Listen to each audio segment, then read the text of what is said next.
नमस्ते बच्चों, कैसे हैं आप सब। आशा करती हूँ कि आपने अपनी विज्ञान की पुस्तक खोल के रखी होगी। आज हम विज्ञान में क्या नया सीखेंगे।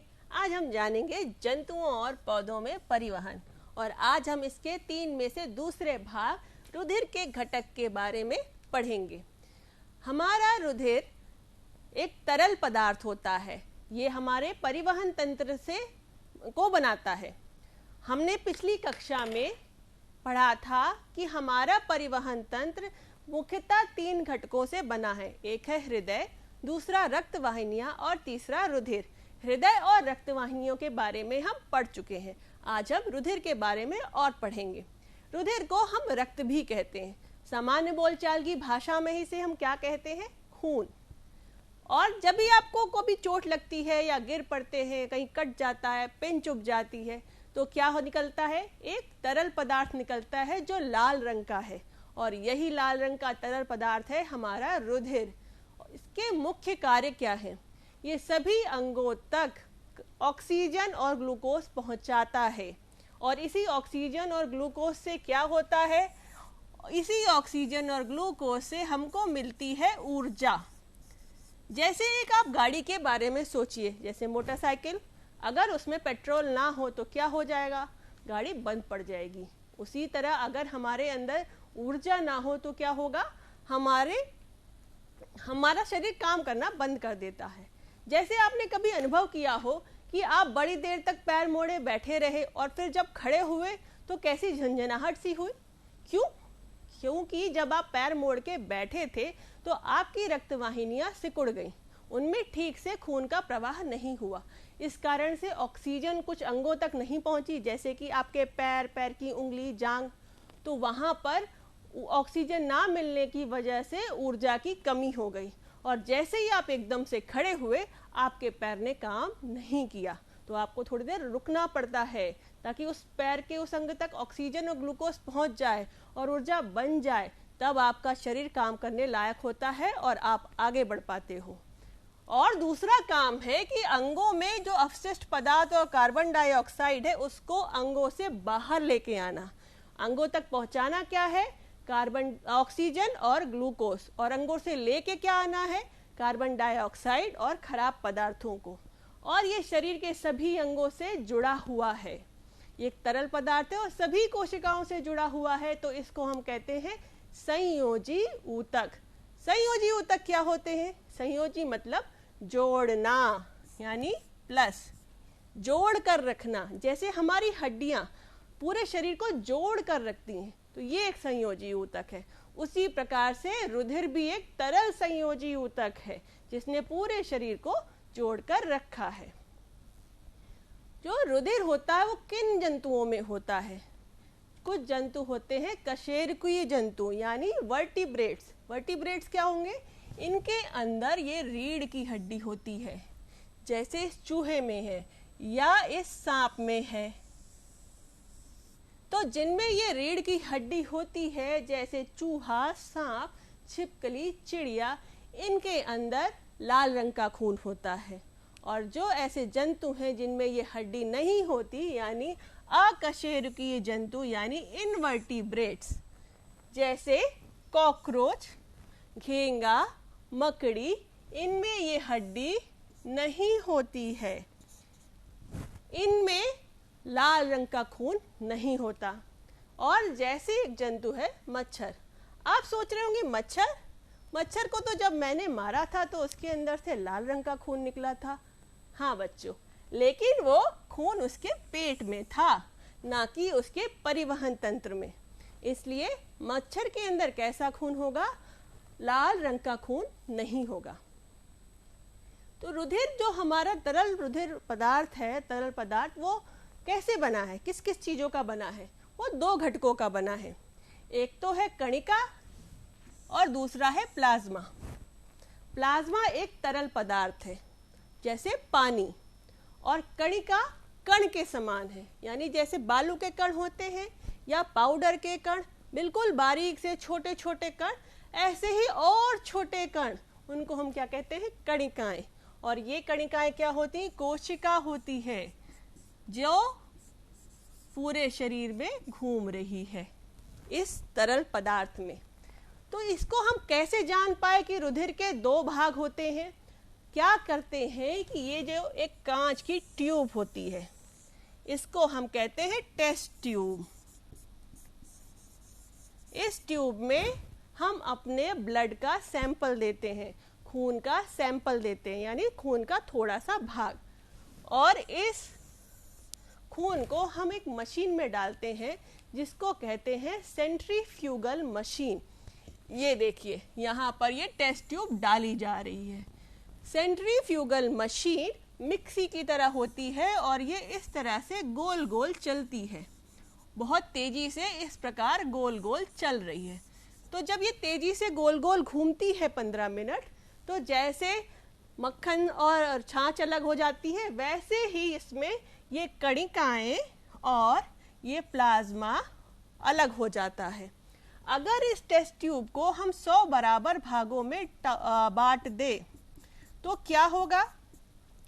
55% हमारा प्लाज्मा होगा और 45% ये कोशिकाएं होंगी। ठीक है, ये कोशिकाएं कितनी प्रकार की होती हैं? ये 3 प्रकार की कोशिकाएं होती हैं।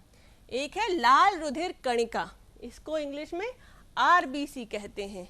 दूसरी है श्वेत रुधिर कणिका, WBC कहते हैं। और तीसरी है प्लेटलेट्स, इसको हिंदी में प्लेटलेट्स और इंग्लिश में भी प्लेटलेट्स कहते हैं। जैसे आपने बालू वाला पानी देखा होगा ना, कैसे बालू पानी में तैरती रहती है, उसी प्रकार से ये सारी कणिकाएं प्लाज्मा के तरल में तैरती रहती हैं। आइए देखते हैं कैसे। ये देखिए, ये है हमारे पास एक तरल पदार्थ यानी पानी। इसको हम मान लेते हैं कि ये प्लाज्मा है, और ये है हमारे पास सिंदूर जिसमें छोटे छोटे कण हैं। तो ये मान लेते हैं हमारी कणिकाएं, और जब हमने इसको इसमें मिलाया तो ये हमारा पारदर्शी जो तरल पदार्थ था, ये कैसा हो गया? ये लाल हो गया। तो इसी कारण से हमारा खून कैसा दिखता है? हमारा खून लाल रंग का दिखता है। अब हम जानेंगे कणिकाओं के बारे में। सबसे पहले लाल रुधिर कणिका। लाल रुधिर कणिका को इंग्लिश में हम कहते हैं रेड ब्लड कॉर्पसल्स। क्या? कॉर्पसल्स, या फिर इनको रेड ब्लड सेल्स भी कहते हैं। तो शॉर्ट फॉर्म में इसको RBC बोलते हैं। ये गोल होती हैं और तश्तरी नुमा होती हैं, बीच से पिचकी हुई होती हैं और इनमें केंद्रक नहीं होता। ये देखिए, ये गोल है ना, पर ये गेंद जैसी गोल नहीं होती, ये बटन जैसी गोल होती हैं। और ये देखिए,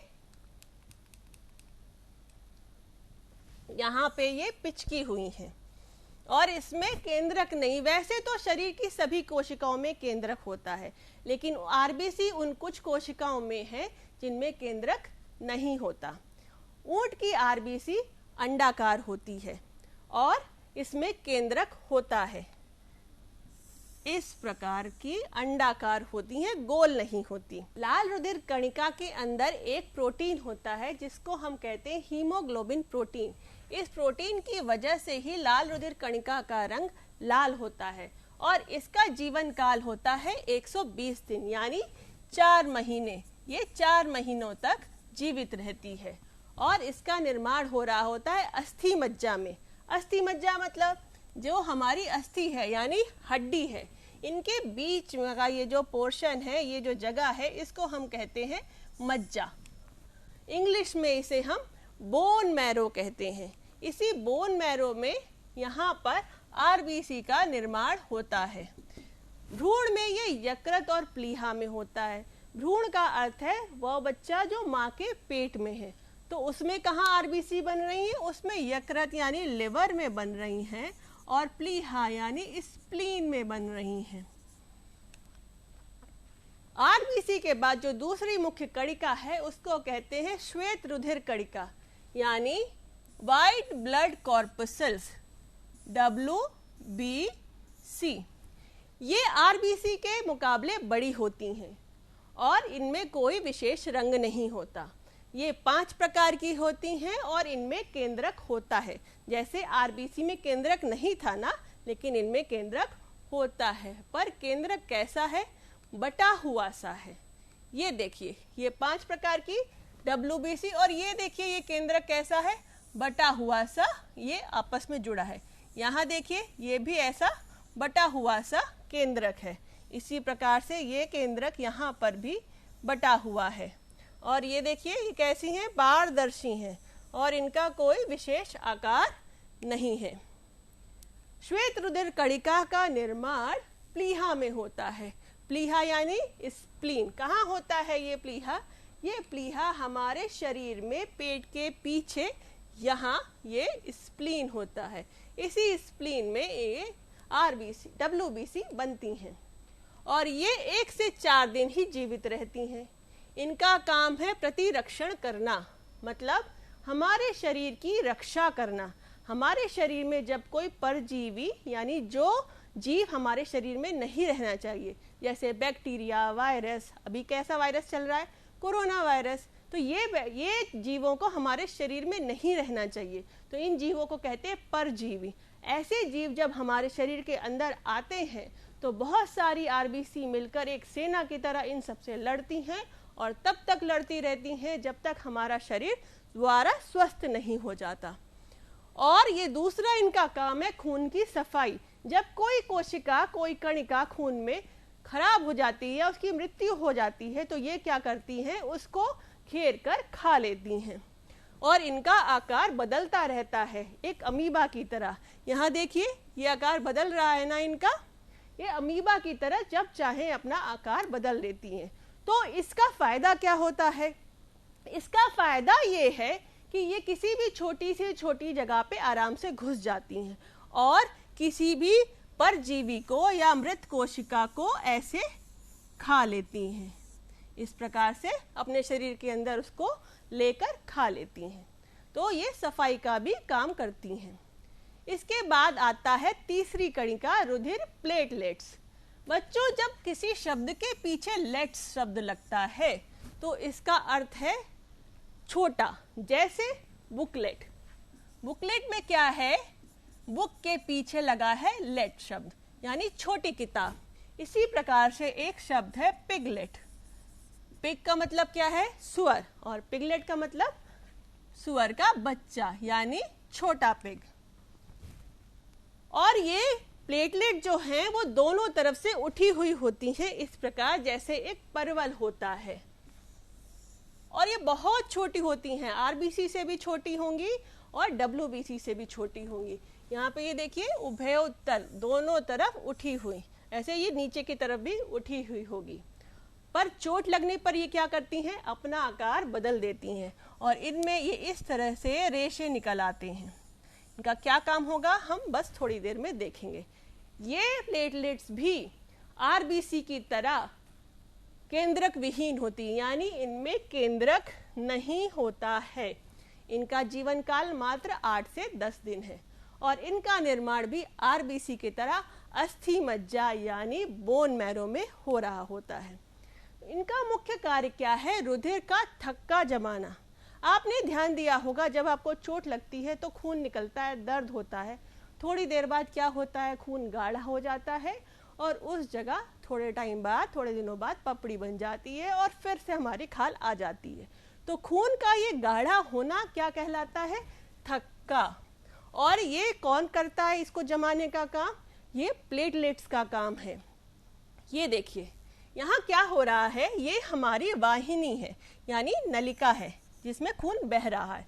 यहाँ पे चोट लग गई, फिर क्या हुआ? ये जो हमारी प्लेटलेट है इसने अपना आकार बदल दिया और क्या किया? हमारे खून में एक प्रोटीन होता है फाइब्रिनोजन। तो जैसे ही चोट लगती है और इसका आकार बदलता है, ये संदेश देती है उस प्रोटीन को कि तुम फाइब्रिनोजन से फाइब्रिन बन जाओ।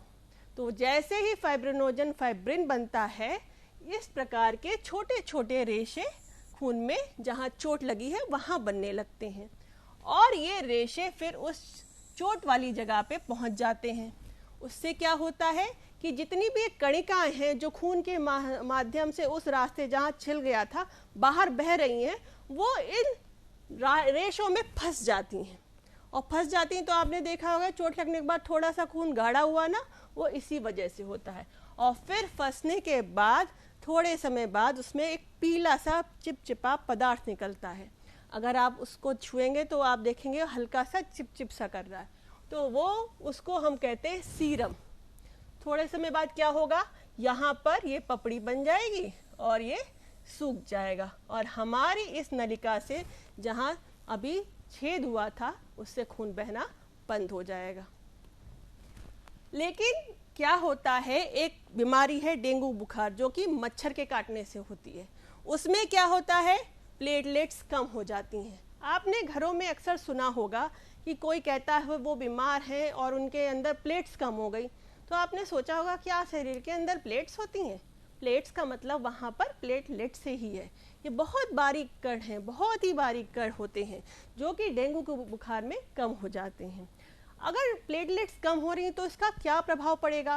प्लेटलेट के कम होने पर व्यक्ति का जो खून है वो जमेगा नहीं। अगर उसको कभी चोट लग गई और खून निकल रहा है तो फिर वो जमेगा नहीं, तो बहता रहेगा और हमारे अंदर से खून खत्म हो जाएगा।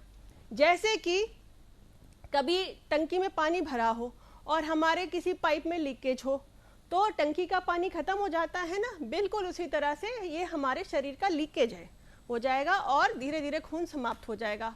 तो होगा क्या कि अंगों तक ऑक्सीजन और ग्लूकोज नहीं पहुंच रहा होगा, और जब अंगों तक ऑक्सीजन और ग्लूकोज नहीं पहुंचेगा तो हमें ऊर्जा नहीं मिलेगी, और जिस प्रकार एक गाड़ी बंद पड़ जाती है हमारा शरीर भी बंद पड़ जाएगा, यानी हमारी मृत्यु हो जाएगी।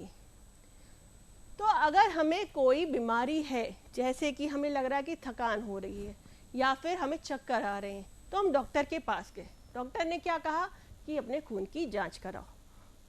तो जब हम खून की जांच कराते हैं तो हमें इस तरह का एक पेपर मिलता है, इसको हम कहते हैं ब्लड रिपोर्ट।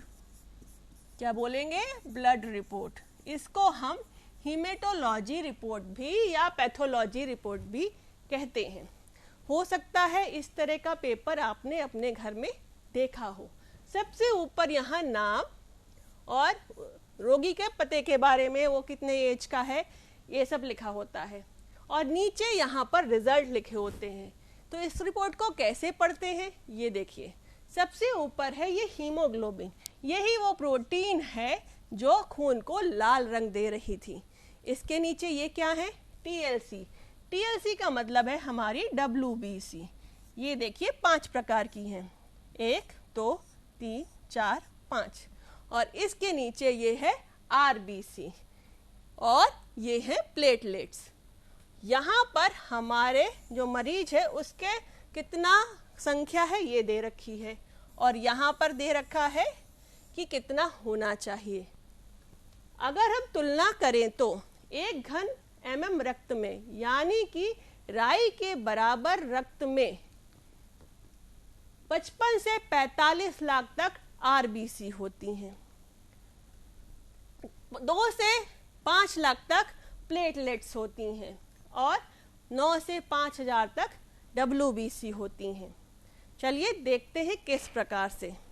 ये देखिए, ये बटन्स हैं, ये हमारे RBC की तरह दोनों तरफ से चपटी हुई तस्तरी नुमा है, तो इसको हम मानेंगे RBC।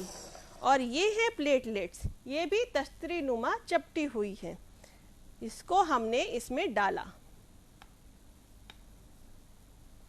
ठीक है।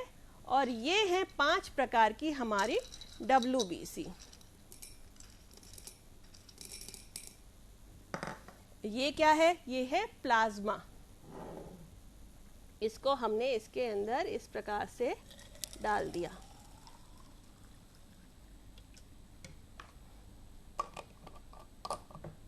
तो ये क्या बन गया हमारा? ये बन गया हमारा रक्त। ये क्या है? ये देखिए, लगभग 45% इसमें हमारी कणिकाएं हैं और 55% ये हमारा प्लाज्मा है। चलिए आगे देखें। अब हम अपने रुधिर के दूसरे मुख्य घटक प्लाज्मा के बारे में जानेंगे। प्लाज्मा एक तरल पदार्थ है, यानी पानी जैसा पदार्थ है। ये एक पीले रंग का पदार्थ है और ये साफ होता है। हमने अभी देखा था ना प्लाज्मा को, वो साफ था, उसके अंदर गंदगी नहीं थी, जैसे दूध जैसा नहीं था, हम उसके आर पार देख सकते थे, पानी जैसा था, साफ था। और अगर हम प्लाज्मा को छुएं तो ये चिपचिपा होता है, जैसे चोट लगने के बाद सीरम निकला था चिपचिपा सा, वही। और ये पारदर्शी है, यानी इसके आर पार देखा जा सकता है। और ये 55 से 60% बनता है रुधिर में, उसका भाग होता है।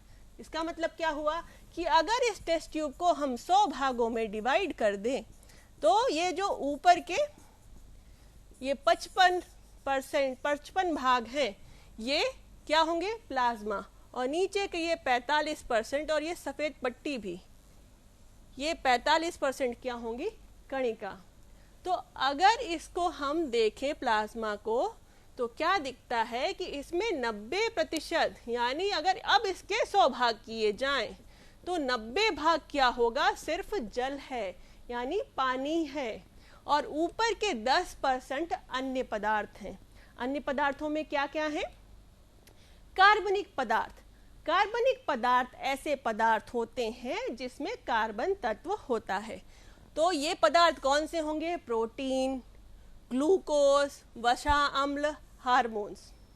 और अकार्बनिक पदार्थ, अकार्बनिक पदार्थ कौन से होंगे, जिनमें ये कार्बन नहीं होता, जैसे कि क्षारीय लवण, यानी नमक जैसा एक पदार्थ।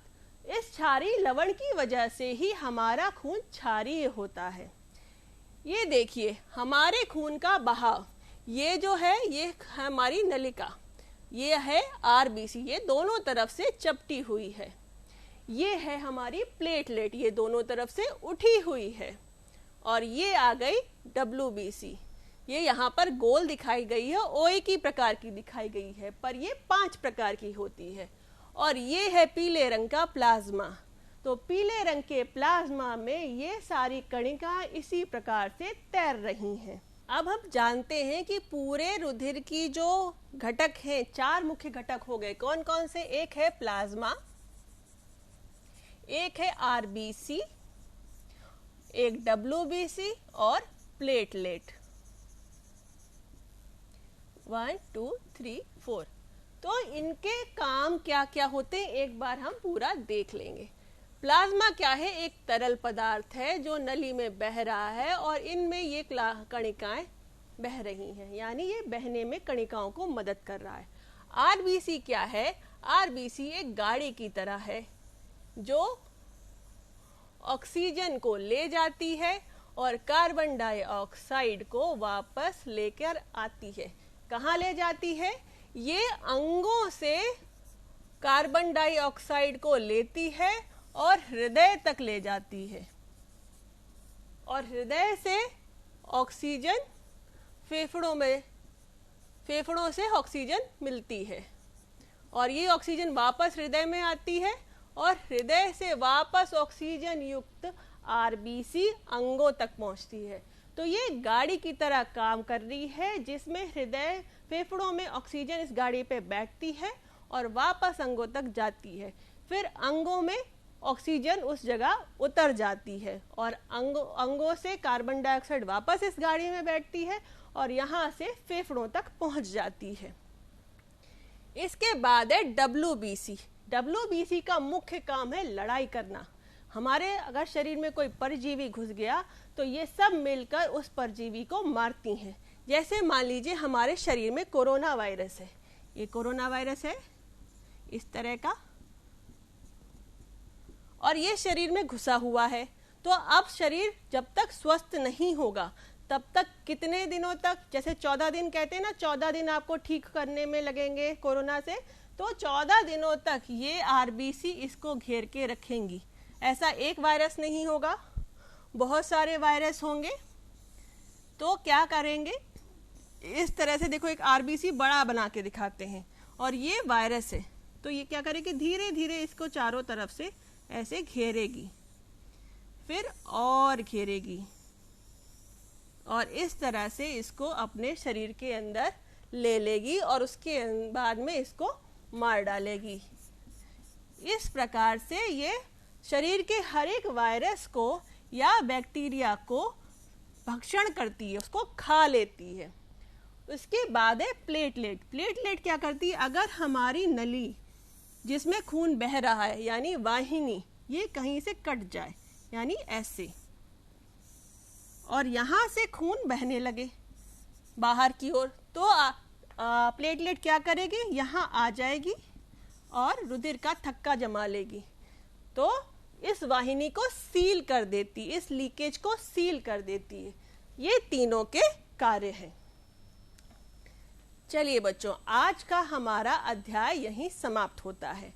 चलिए कुछ अभ्यास कर लेते हैं। रुधिर का थक्का बनाने में सहायता करती है। क्या रुधिर का थक्का बनाने में सहायता करेगी? प्लेटलेट्स।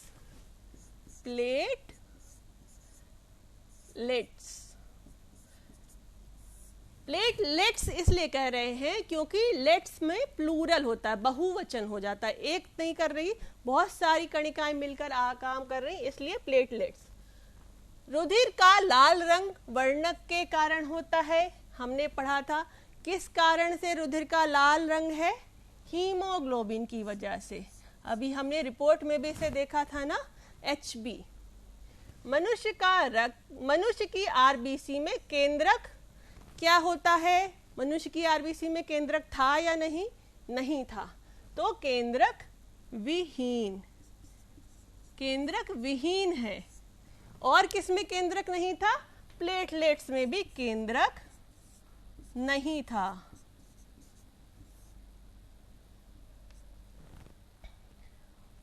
घर का कार्य क्या करना है आपको रुधिर के कार्य लिखने हैं। किसके कार्य लिखने हैं? रुधिर के चारों घटकों के कार्य लिखने हैं, यानी प्लाज्मा का कार्य लिखना है, WBC का कार्य लिखना है, RBC का कार्य लिखना है और प्लेटलेट्स का भी कार्य लिखना है। चारों अलग अलग लिखेंगे। फिर ये भी लिखिए कि रुधिर का रंग लाल क्यों होता है। हमने पहले पढ़ा और अभी अभ्यास में भी पढ़ा। आप ये देखिए और इसे अपनी किताब में भी खोजिए कि रुधिर का रंग लाल क्यों है। प्यारे बच्चों, अब तक हमने परिवहन तंत्र के सभी घटकों के बारे में पढ़ लिया है। इसके मुख्यतः 3 घटक थे।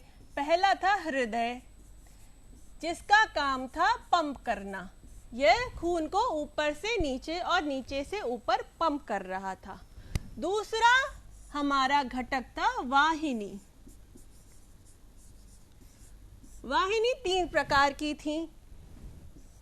हमारी आर्टरी यानी धमनी, वेन्स यानी शिरा और कैपिलरी यानी केशिका। धमनी में जो रुधिर था वो हृदय से अंगों तक पहुंच रहा था और शिरा में अंगों से वापस हृदय तक आ रहा था। केशिकाएं दोनों के बीच में संबंध बना रही थी, जिससे कि अंगों में ऑक्सीजन पहुंचती थी और कार्बन डाइऑक्साइड वापस शिरा में पहुंच जाती थी। और तीसरा जो हमारा घटक है वो है रुधिर, यानी हमारा रक्त या खून, जिसके फिर से 4 घटक थे। प्लाज्मा यानी वो तरल पदार्थ जिसमें सब कुछ तैर रहा है। RBC यानी वो कणिका जो ऑक्सीजन को ले जाती है और कार्बन डाइऑक्साइड को वापस लेके आती है। और WBC वो कणिका जो लड़ाई करती है, हमारे शरीर की रक्षा करती है और एक सेना की तरह काम करती है। और प्लेटलेट्स वह कणिका जो जब हमें चोट लगती है तो उस जगह जाके एक सीलिंग का काम करती है, उस नली को बंद करने का काम करती है, थक्का जमाने का काम करती है, ताकि हमारे शरीर से खून का बहाव रुक सके। प्यारे बच्चों, हमने अब तक परिवहन तंत्र के सभी घटकों के बारे में जान लिया। आज हमने रुधिर के घटकों के बारे में बहुत अच्छे से पढ़ा। हमने जाना कि हमारा रुधिर RBC, WBC और प्लेटलेट से बना है और ये प्लाज्मा जैसे तरल में तैर रहा है। आशा करती हूँ कि आपको ये बहुत अच्छे से समझ में आया होगा। आज के लिए बस इतना ही। अगले पाठ में मिलेंगे। धन्यवाद।